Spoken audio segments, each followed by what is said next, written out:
Welcome to Contractor Cuts, where we cover the good, the bad, and the ugly of growing a successful contracting company.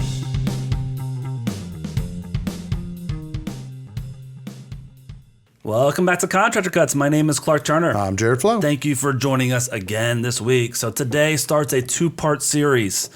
Today is part one of how to trust your estimates. Yep. We have a lot of guys come in and be like, I think my estimates are good. I'm not sure about them, and I'm just a little scared to send them. And there's some apprehension in their estimate process and when they send them and how they build them. So even if you've been doing it for 20 years, this is still a good podcast. So we're going to dive into part one is going to be how to get your numbers accurate numbers. Yeah. And part two is protecting against mistakes, right? We're covering how to protect yourself once you make a mistake on the estimate. Right. Well, and one of the things that we're seeing in the industry is that, there's still a lot of old dogs out there, but that regime is starting to change over, and there's a lot of new contractors and new people into the industry, and they're using the information in front of them, trying to make estimates and create bids and all this stuff. But we talk to a lot of people that don't have 20 years worth of experience. Yep. They're brand new. They just started their company. They just started their business, and some of them have been in it long enough to have been burned by their own mistakes on estimates, and they're a little apprehensive. So I think these are just some key things that could be helpful in being able to trust your numbers when building your estimates. Yeah. And if you've been doing it for a while, this first one is probably not going to be a big issue for you, but it's pricing things I'm not comfortable with pricing. Yep. How do I do that? So we have guys that enter in, and this might be someone who's been doing this for a while, but I was a general labor crew for a while as a sub, and I'm great with sheetrock and framing and punch out and that sort of thing, but I'm starting to get a little bit larger jobs with some homeowners. I'm now got an addition, and I've never done foundations and prep for that and utilities and all. How do I do that? So getting started, if I'm not comfortable pricing that thing, there's really two reasons I'm going to ask you first. Right. One, is it a knowledge of how to do it? Right. Or two, is it a knowledge of how much it's going to cost to do it? Yep. Right. So if I've been installing sheetrock for a long time, I know exactly how to do it. I might not know how much I can pay someone else to do it, know how much I'll do it for, but what's the going price? How do I price this now that I'm becoming more of a contractor and hiring my labor in? Or if I'm doing the labor, how do I price it to where I make money and I'm getting paid to do it, but there's also profits in it, right? So those are the two first questions you need to figure out. Am I uncomfortable with pricing this line item because I don't have the knowledge of how it goes? Yeah.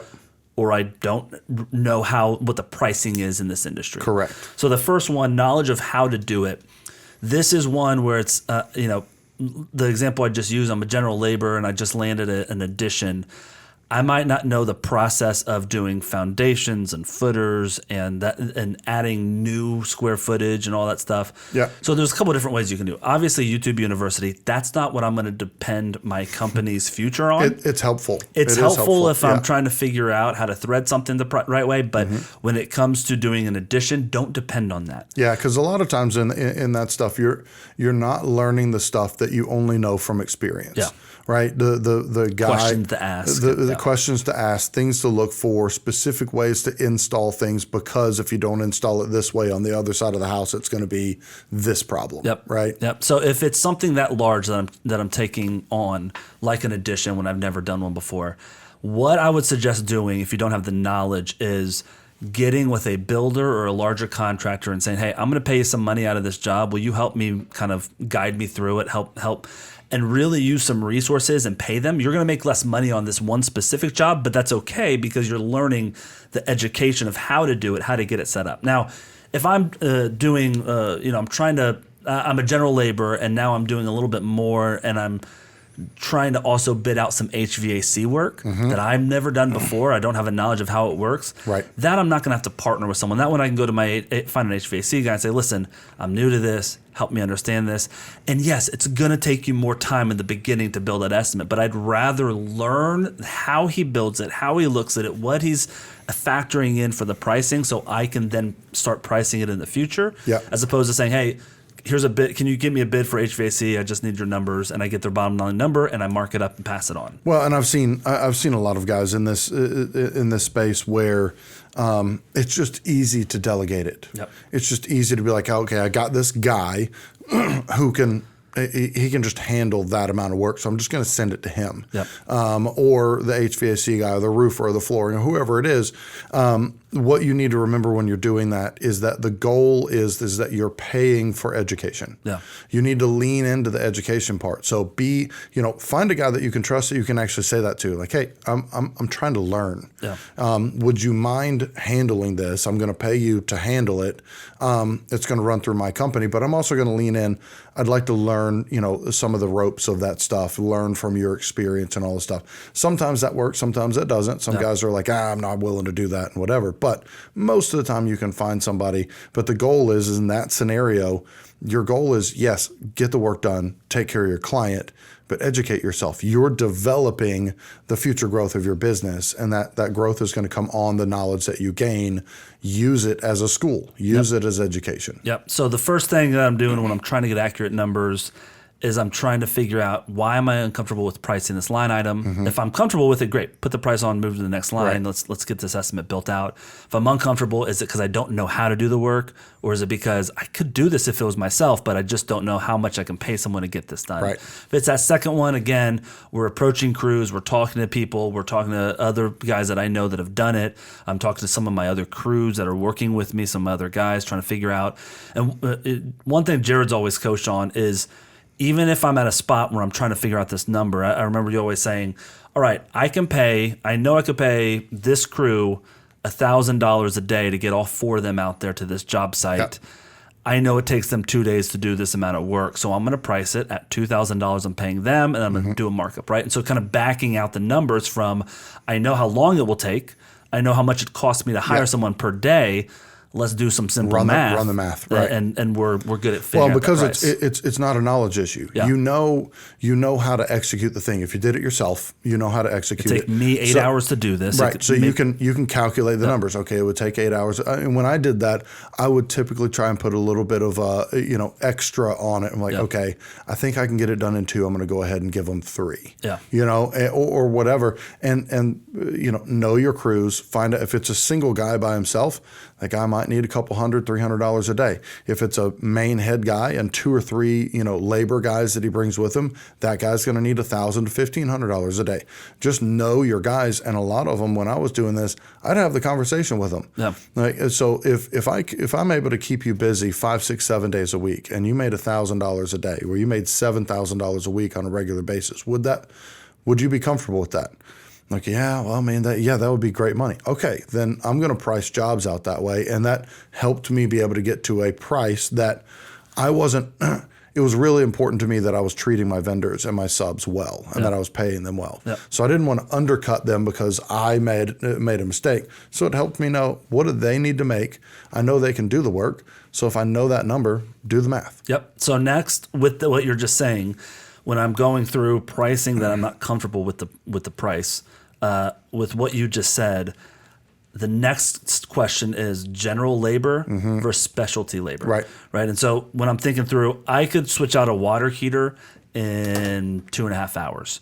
So I know I could pay someone for 3 hours worth of work to get that water heater switched out. Well, if there's permits being pulled, if you're in a state or a city that requires a plumber to pull a permit for touching water, then I'm going to have to pay a specialty crew, which is a plumber with a license, way more money than 3 hours worth of general crews labor. Right. If let's say I'm bringing an electrician out and I'm not really required in my area to pull permits for the little amount they're doing, an electrician switching out a fan is different than my handyman switching out a fan. It's about 3 to 4 times the cost. Yeah. And so understanding when I'm looking at line items, am I pulling permits? How big is this project?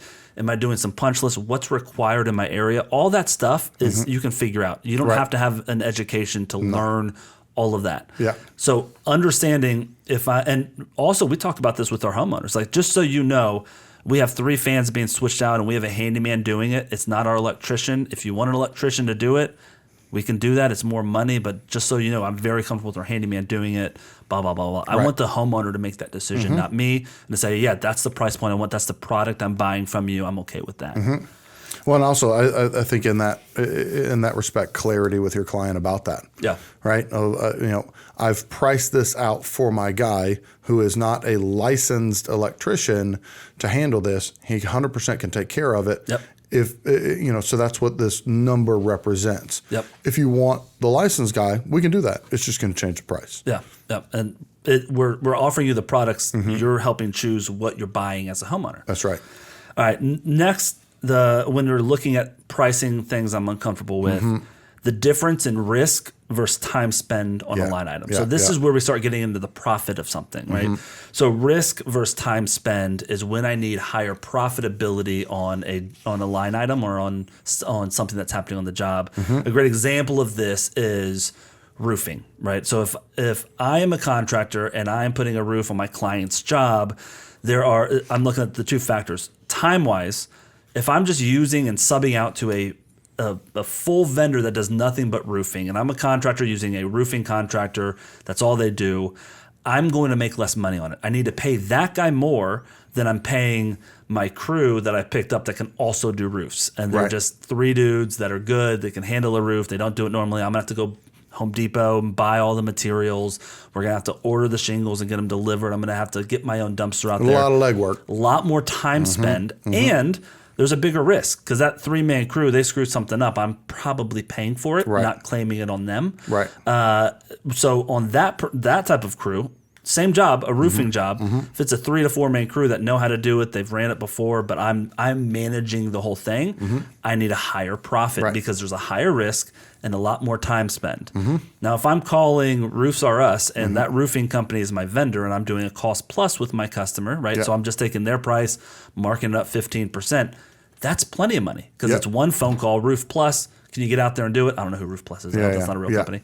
Roofing Inc. Can you get out there and put a roof on for me? Yep. Here's your numbers. We got the pricing off the internet by looking at it with the eagle eye. This is how much it's going to be. This is your cost, blah, blah, blah. Great. I have that price. I can cost plus it. I made one phone call. I approve you. You go out and do it. You order the materials. You handle the whole thing. There is very low risk because if anything goes wrong, you are a big company or a decent sized company that can go back and fix it.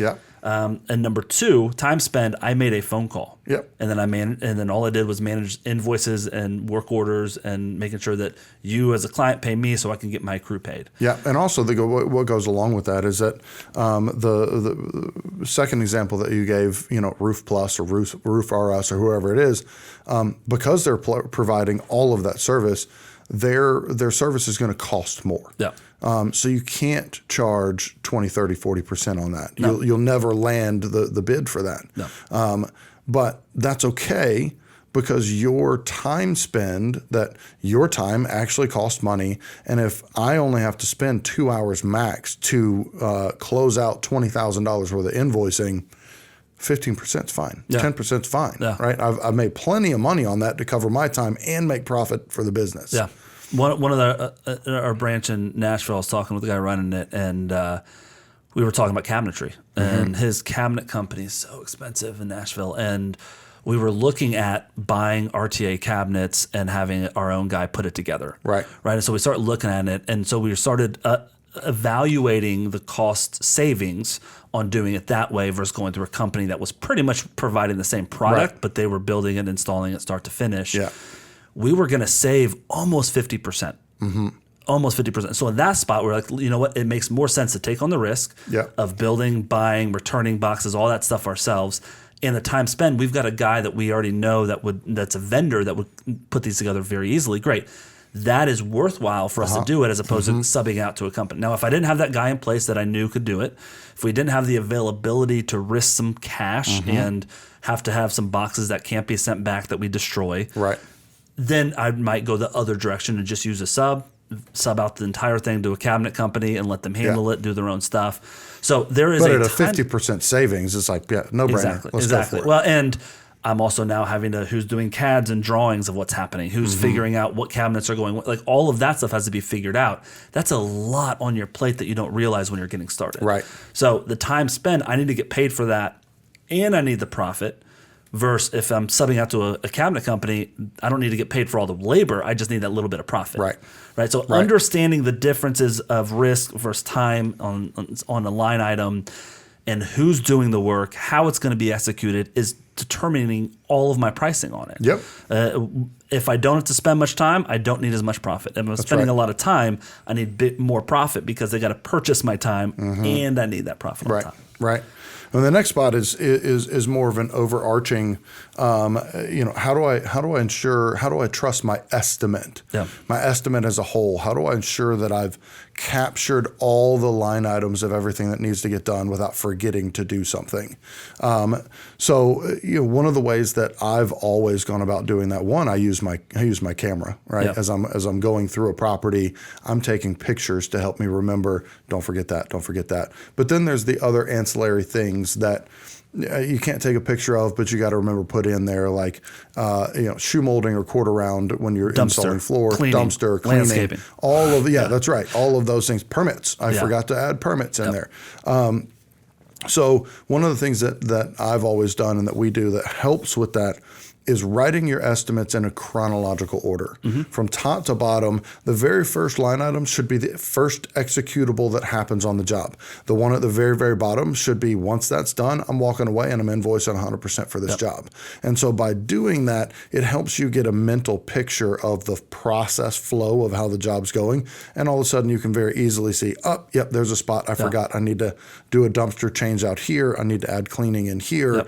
And then going along with that, I think that there's great opportunity to, using what are they called? I can't even think of the sections. Using sections is something that can help you. And then going back to old jobs that you've done before. That's one of the things that I would do is go back to another job and just review it real quick that I knew went well, everything went fine. I can go back and review that and go, don't forget about these three things. So just using some of the resources to make sure that you've covered everything. Yeah, we will put line items at $0 on our quotes just to keep it chronological and knowledge of what's happening. So that's right. We'll start with a pre-construction line item.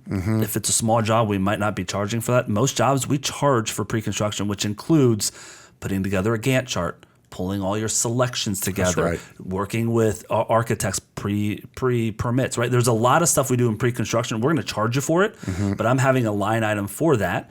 I'm having a line item for different assumptions. This is things we assume that's happening on the job site. That's a whole nother podcast talking about that. But then I make sure that every single estimate of mine usually ends with the cleaning. That's how we end the job, is my final cleaning. So I want to make sure my estimates have all of the same things on them, the sections that I like. Get kind of a templating way that I do it to where every single job I'm going to have this section, really figuring that out to where I'm capturing everything that I might not have. I used to keep a sticky note with all of those ancillary stuff that I missed, the dumpster, the landscaping, the cleaner, all of those things that you don't think about that no one requests of you, but need to make it on the estimate. Yeah. So, well, and that's, this goes back, we're always talking about time management. One of the things that will help you is scheduling time that you have space to build your estimates. Because if you're building them out of a sense of urgency and I just got to pump this out and get it out the door, you're going to miss stuff.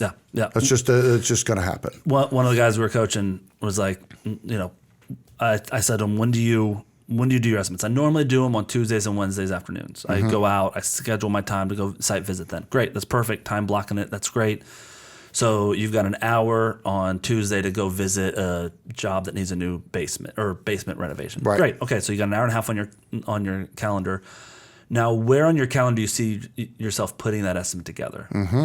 Well, I usually do this Thursdays or Fridays. Well, when? Because you said you're going 2 days worth of estimates. That's probably 5, 6, 7 estimates you're hitting. When are you going to write those? So we always coach, when I set up a time block for an estimate, I want to also time block somewhere on my calendar to write the estimate. And then I can tell the customer, yeah, I got some time scheduled for Thursday to put this together. I should have it to you by the end of the day Thursday, if not first thing Friday morning. Yeah. But that way I know I've got something on my calendar where I've got a date with myself to sit in front of the computer and build this estimate accurately. Most contractors execute that with a round to it. Yeah. When I get around to it, when nothing else is on fire, I will then handle this. That's right. Yep. Yeah. All right, so we've got our accurate numbers. We got the pricing that we're comfortable with in terms of understanding how we're going to price different line items. Captured all the line items. In terms of how much it's going to cost us and what we want to charge. The last thing we want to cover with getting accurate numbers is finding the profit you need to make that job make sense, right? Because I can know I need to pay a vendor X. The next question is, well, how much do I charge the customer? Yeah. And there's not a set number for that, and that's what we want to dive into. Which everybody asks. Do you guys have a comprehensive list that I can just plug and play and all the different stuff? And the answer to that is no. And there's multiple reasons that we don't have that. But one of the things that I tell every contractor that I'm coaching that's asking, what should I price? It does not matter what the industry standard is. Yep. If the industry standard to execute a thing is $1,000, if you can do it for $750 and make the profit that you need in your business, then do that thing for $750 or $850 and guarantee that you're going to land the estimate, right? Because you're well below the other guy, but you're still making the profit that you need to make. But the only way to do that is that you have to know, how much profit do I need as a business, right? So that's the next piece of it is the industry standard doesn't matter, but the only way for you to know what to charge is that you have to know, what's my break-even point? Yeah. What's the amount of money that I have to be bringing in based on my revenue and how much profit I charge that I can pay all my bills and it leaves me $0 in my account? Yeah. If I know that number, then I can build out my line items based on, okay, so if my break-even point is 22%, right?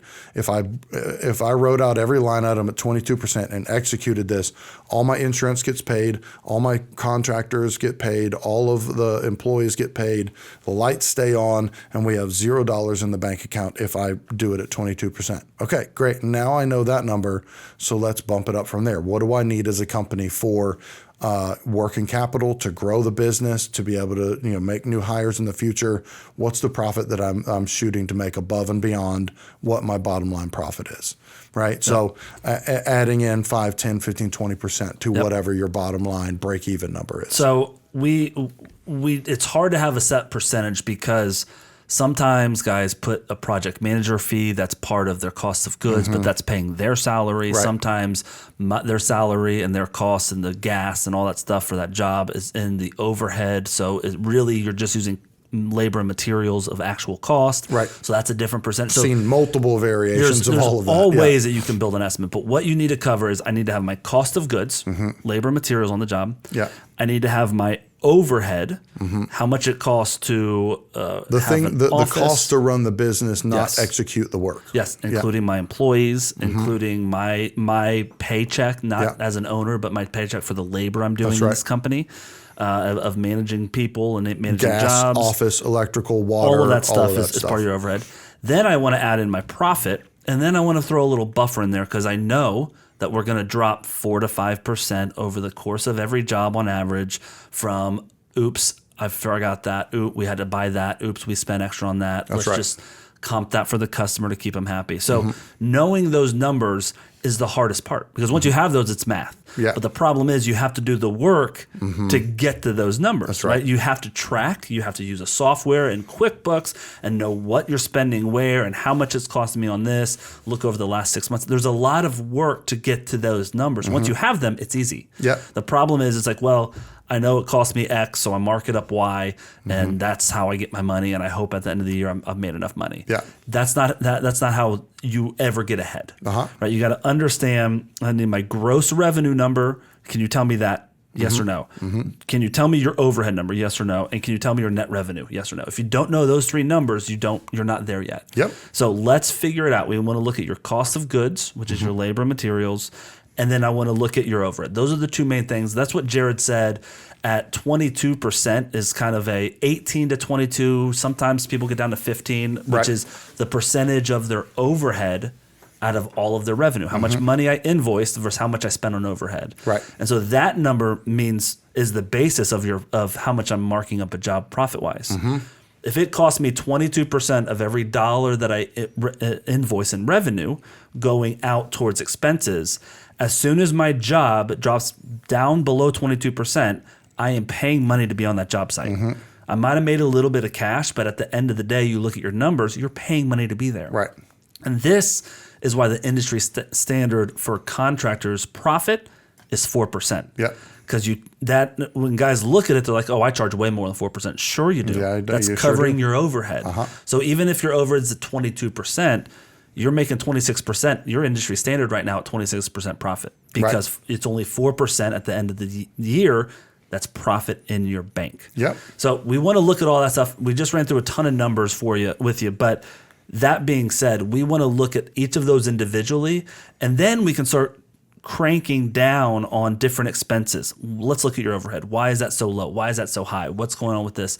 When you make that next hire, let's look at how the overhead changes. Yeah. And we can work backwards with the math and say, okay, your revenue has to be at 1.2 million or you can't make a new hire. Right. Your revenue has to be at 1.8 before you can take any more expenses like getting a new truck. Your revenue has to be at this spot to where we can look at your average over the last 6 months, how well you hit your numbers. One of our project managers was so good at hitting his numbers. We're like, you can lower your profitability because we're missing jobs because you're so high on profit, but you don't need a buffer, right? And then other guys expect everything to run perfectly and don't put a buffer in there, and then all of a sudden we're breaking even on their jobs. So. Numbers and data is how we run companies. Well, and speaking of data, one of the things that could be just helpful numbers, this is not an exact science, but just to kind of help clarify a little bit of this.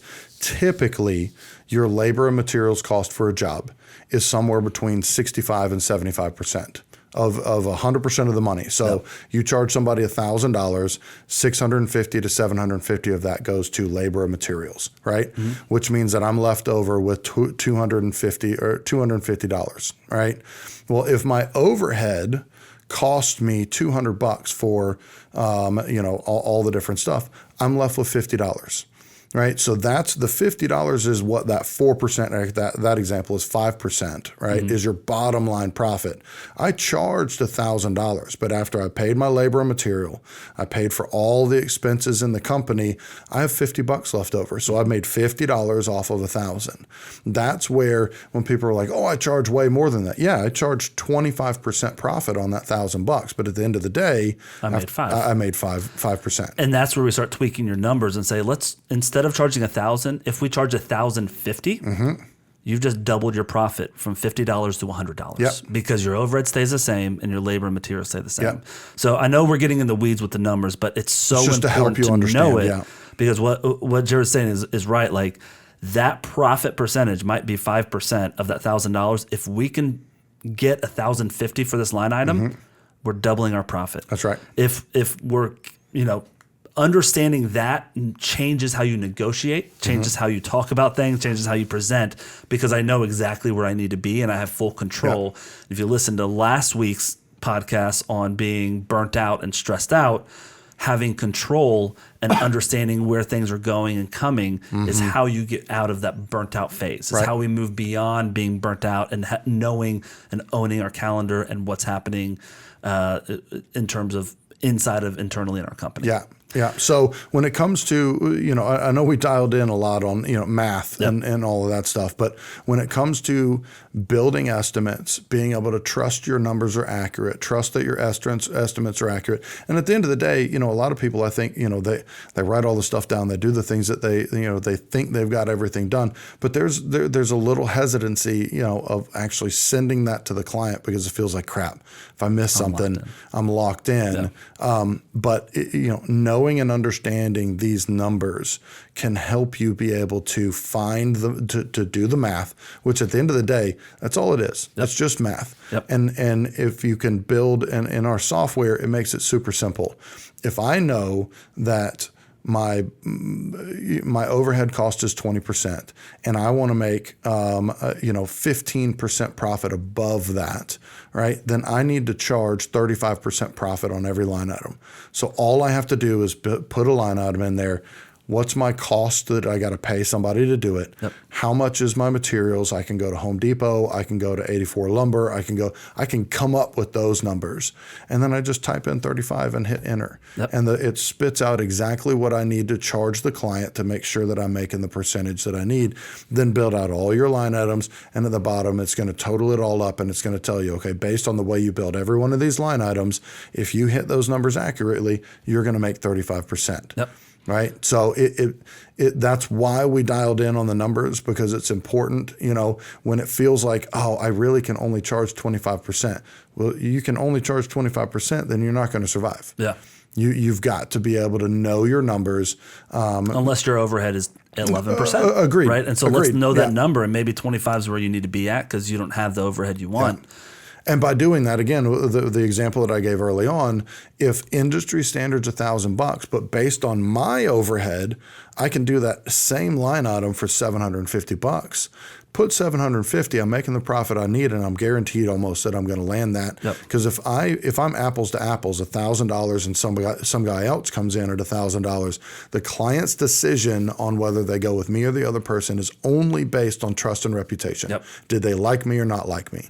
But if I'm lower than the other guy and they like me, it's guarantee I'm going to land that estimate. And as you grow, overhead's going to grow with you. And so that's something that we spell out too in our coaching program is by the time you're level 4 contractor in our program, you're going to be your overhead is going to be 22%. Uh-huh. When you're a one-man show, your overhead can be 10, 9, 8%, because you have a lot less expenses. So what we want to do is budget and plan. In the next year, I'm going to be X. I'm going to spend X. So we need to start getting more buffer in your numbers to where you can grow with your expenditures for your overhead and still be making money, as opposed to every month I need to up my profitability on every line because I'm about to start spending more. So it is a long drawn out way to figure out all your numbers, but we sit with you and work that out. Yeah. Well, and we have a podcast out there. I think the title of it was, moving to the next level, or how to go from out of the truck into into project management. Yeah. And, go back and look at those podcasts, because one of the things that we spell out, if your overhead's 8%, most of the time you're also the guy that's doing the labor yourself. So you're not only making the profit on the job, but you're also making the labor money, and making that transition to the next spot is really costly, because you lose that money coming in from the labor and you're only making the profit. And so that's what Clark was just talking about. We go through and say, okay, this transition's coming. Yes, you can charge this little bit right now, but that transition's coming, which is going to be costly. Let's charge a little bit more that's reasonable, and make sure that you've got enough money to make that transition that's coming in the future. That's right. All right, so today's episode was about accurate numbers and how to get an accurate estimate out the door. Next week, we're talking about protecting against mistakes. When your estimate isn't accurate, what do we do? How do we set it up? How do we have the conversation? All of that stuff. So again, trying to figure out a way that you can trust your estimates to where I'm not second guessing myself, but I can go ahead and send it out the door because I've got a plan on making them accurate, and I also have a plan in case they're not. That's right. Those are kind of the two sides of it. Your fail safe, your CYA. This is what we're going to do to make sure my estimate has some fail safes that don't kill my reputation or my dollars. So that's what we talk about next week. You mean people make mistakes still? I've heard of people doing that. I'm not quite familiar with it, but thank you guys so much for joining us this week, and we'll talk to you next week. All right. Bye.